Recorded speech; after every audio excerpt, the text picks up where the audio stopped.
This is an article from the Reformed Presbyterian Magazine entitled Ecclesiastical Proceedings, Southern Presbytery, taken from the October 1838 issue. The Southern Presbytery of the E.S. Synod held its semi-annual meeting in New York, commencing its session on the 11th of September and continuing till late on the 14th. The meeting was full and much of the business interesting.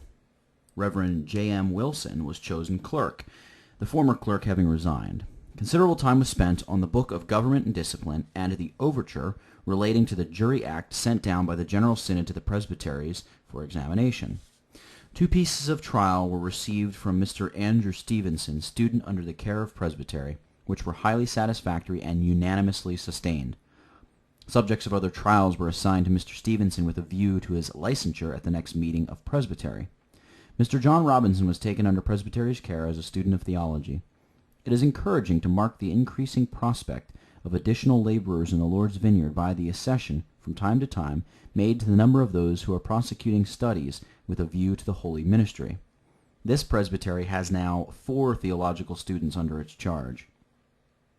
The Committee on Discipline, to whom was referred a complaint by some members of the Philadelphia congregation against others for joining an anti-slavery society, reported in substance that there is no law of the Church prohibiting her members from associating with others who are not members, either in the prosecution of lawful business or in endeavoring to effect a reform of great existing evils, when the association involves no immoral principle, and when no immoral means are employed in the prosecution of its object. The report was unanimously adopted, and the complaint dismissed as irrelevant and groundless. Presbytery adopted unanimously a report of a commission previously appointed to visit the Baltimore congregation, in which they set forth the practice of selling or buying milk on the Sabbath as a violation of that holy day, and as such, a just ground of church censure. We solicit the special attention of our readers to this point, having long believed that furnishing milk on the Sabbath has been an evil of great magnitude in cities and villages, and that receiving it on that day directly involves the receiver in a participation of the sin. We can see no reason why this traffic should be prosecuted on the Lord's Day any more than other branches of worldly business.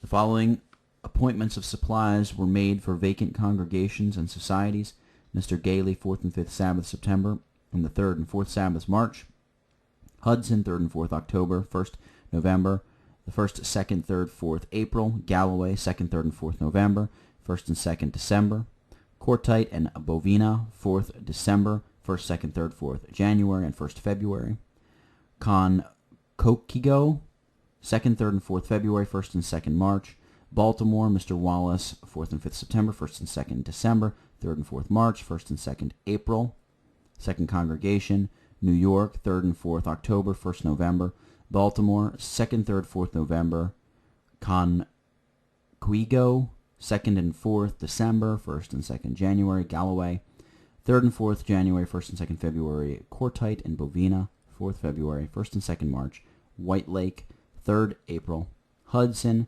Reverend Dr. Wilson, 1st November, 3rd April; 2nd New York, Reverend J. Christie, 1st May; Hudson, Reverend M. Roney, 2 Sabbaths; White Lake, 2nd November; 2nd Congregation, North York, to dispense the sacrament of the Lord's Supper; Reverend D. Scott, 2 Sabbaths, Galloway.